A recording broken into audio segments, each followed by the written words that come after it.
Alors, bienvenue encore dans cette vidéo.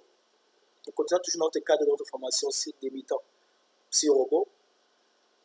Dans la vidéo précédente, on a appliqué les charges dans nos différents éléments de la structure. Maintenant, dans cette vidéo, on va effectuer les calculs et analyser les résultats de notre structure. Maintenant, à la prochaine vidéo, de passer à la partie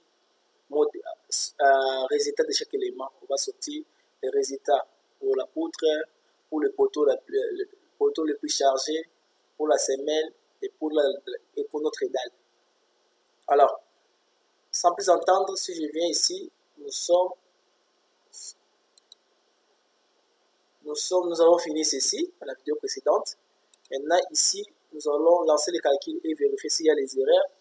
On va interpréter les résultats, contraintes et efforts dans les éléments et on va ajuster et optimiser les dimensions. Donc ça, on fera ça s'il y a des erreurs ou pendant on va donner les résultats. Parfois, on sera appelé à modifier les dimensions, soit à augmenter, soit à réduire les dimensions de chaque élément. C'est ce qu'on va faire ici une fois que les calculs seront lancés et que nous aurons à effectuer, à sortir les résultats.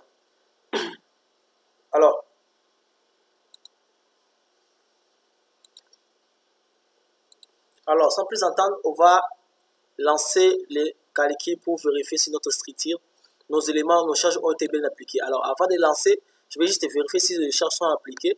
Je passe à la charge permanente, j'active le cas des charges. La charge permanente a été prise en compte. Je prends les charges jeu. Oui.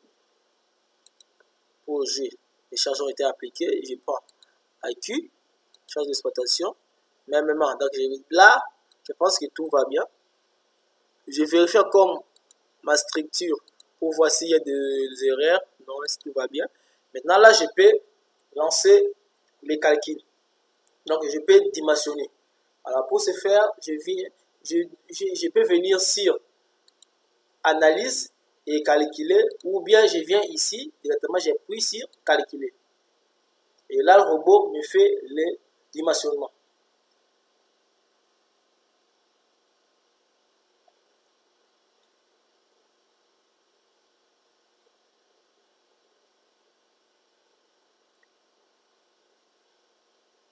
Et je pense que le dimensionnement est fini et il n'y a eu aucune erreur signalée. Ça veut dire que ma structure a été bien modélisée et tout a été bien fait.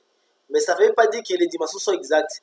On peut, quand on va peut-être sortir la poutre la plus chargée, peut-être le robot va refuser cela parce que peut-être la section est trop petite ou trop grande. Peut-être il y a eu surdimensionnement ou bien il y a eu sous-dimensionnement. Et là, on va modifier. Alors, une fois que j'ai cela, maintenant je vais analyser mon résultat et voir où est-ce que ma poutre la plus chargée se retrouve, où est-ce que mon poteau le plus chargé se retrouve, et dans ce même poteau là qui est le plus chargé, je vais aussi prendre la semelle pour ce poteau là et je vais les dimensionner. Alors, pour ce faire, je viens sur résultat, je viens sur diagramme de barre. Une fois diagramme de barre, je descends dans les paramètres, je viens cliquer sur description pour donner plus de détails, je fais extrême globaux et je fais différencier pour que je puisse avoir un peu les différentes couleurs. Et je reviens sur NTM et je viens commencer à chercher les poteaux les plus chargés. Alors pour chercher les poteaux les plus chargés, je vais venir sur FX. Je viens sur FX, j'applique. Et là, le robot me montre le poteau le plus chargé de ma structure. Si je décoche les croquis ici, je trouve que le poteau le plus chargé de ma structure est ce poteau. Donc, c'est ce poteau qui est le poteau le plus chargé. Donc, si je vais dimensionner, je vais ferrailler les poteaux, ce sera ce poteau que je vais prendre pour ferrailler. Et ce sera aussi la semelle ici que je vais prendre pour ferrailler. Alors, je cherche maintenant la poutre la plus chargée. Pour cela, je viens dans les moments. Dans les moments, ici, ce sont les efforts tranchants. Ici, ce sont les moments. Je viens dans le moment et j'applique. MY, j'applique.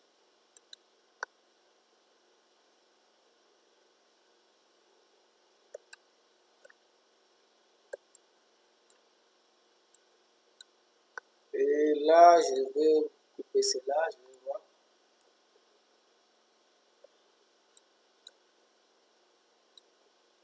C'est où? C'est cette poutre qui est la plus chargée. Donc, on est dans le niveau rez-de-chaussée, étage, dans notre balcon de l'étage, je pense, notre balcon de l'étage. Donc, je peux sélectionner cela. Donc, je peux sélectionner ce bâtiment, la partie qui m'intéresse. En sélectionnant là-bas, je viens isoler cela. Donc, modifier sous structure. Je viens isoler cela pour avoir uniquement la partie qui m'intéresse. Alors, une fois que c'est là, je vois bien que la poutre la plus chargée, si je ne me trompe pas, si je vois bien, si je regarde bien, c'est cette poutre. C'est cette poutre qui est la plus chargée. Donc cette poutre ici, du balcon. Donc notre balcon ici, c'est la poutre la plus chargée. Donc, si je vais dimensionner la poutre, je vais prendre cette poutre parce que c'est la plus chargée. Parce que quand je vois les calculs, je vois les diagrammes des moments, je vois que c'est cette poutre qui est la plus chargée. Cette poutre ici. Voici le moment fléchissant de cette poutre qui est là. Donc je peux terminer, rentrer. Comme j'ai déjà le poteau le plus chargé, j'ai la poutre la plus chargée. Directement, je vais trouver la semelle. Pour la dalle, ce n'est pas un problème. Les dalles sont de même valeur. Là, pour la dalle, je vais dimensionner cette dalle ici. Et je vais appliquer le ferraillage pour tous les autres dalles. Mais si je peux quand même essayer, vous voyez que la dalle la plus chargée, c'est juste cette dalle. Donc la poutre, c'est la poutre secondaire, mais ça ne m'intéresse pas. Cela étant fait, je pense que tout est clair maintenant. Pour ce faire, à titre d'information, on a calculé la structure et si la structure présente des erreurs, vous devez venir ici analyser, vérifier votre structure et là, s'il y a des nœuds isolés ou bien des choses qui n'ont pas été bien fait ou bien modélisé, vous pouvez l'arranger pour avoir une structure qui respecte les normes et après cela, vous allez venir sur lancer les calculs. Il faut que les calculs lancés, vous pouvez maintenant faire sortir les résultats selon les diagrammes de barre. Donc vous pouvez sortir les résultats, Et à part les résultats ici, les diagrammes de barre me permet juste de voir les éléments les plus sollicités. Mais ici, on peut voir la cartographie des éléments, par exemple ici. On peut voir la cartographie des éléments. Ça ne m'intéresse pas souvent. C'est vraiment un truc qui m'intéresse. Vous pouvez, dans l'analyse, dans les résultats plutôt, vous pouvez voir la coupe sur le panneau. Si vous voulez, vous pouvez effectuer la coupe sur le panneau. C'est ça, je parle plus en détail de cela dans la formation sur la dynamique. Ici, c'est les bases. Donc, je vous montre vraiment les bases de cette formation. On voit les bases. Les réactions, si vous voulez savoir les réactions, comment la structure se comporte, vous avez un tableau récapitulatif de toutes les réactions. C'est seulement à vous d'interpréter. Vous avez par rapport à X, par rapport à Y, par rapport à Z, vous avez les moments. Tout ce qu'on a demandé là, pour chaque poutre, pour chaque poteau, vous avez leurs efforts tranchants et leurs moments fléchissants. Donc, vous avez cela, à peu près cela. Et ce qui nous intéresse, c'est de connaître les différents éléments. Comme ces éléments ont été connus, maintenant on peut ferrailler nos éléments structuraux pour une exécution adéquate et pour assurer une stabilité pour notre ouvrage. Alors, c'est ça, dans la prochaine vidéo, on va commencer maintenant par ferrailler les éléments. On va commencer d'abord par ferrailler la poutre, après ça on va ferrailler les poteaux, et ensuite on va ferrailler la dalle pour terminer à ferrailler la semelle. Donc, on va ferrailler la semelle et ainsi de suite. Et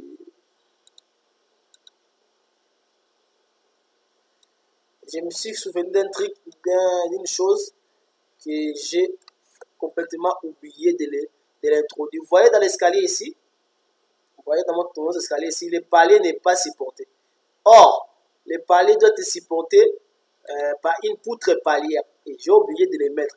Alors, ce n'est pas un problème. Pour cela, je vais rentrer sur projection. Sur projection. Je suis dans la ligne palière. Et ici, je dois mettre une poutre palière. Vous voyez, je viens mettre une poutre ici, une poutre palière. Je viens sur poutre. Je choisis poutre à béton armé. Je viens poutre palière. Et je viens l'introduire là-bas.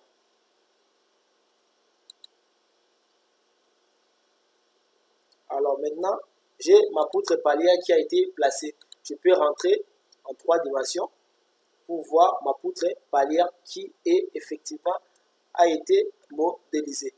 Et après ça, je viens analyser ma structure. S'il y a des erreurs, il n'y a pas des erreurs. Et je refais les dimensionnements pour que ça puisse prendre en compte cette poutre palière qui a été ajoutée. Donc, je viens encore sur calcul. Je viens lancer les calculs.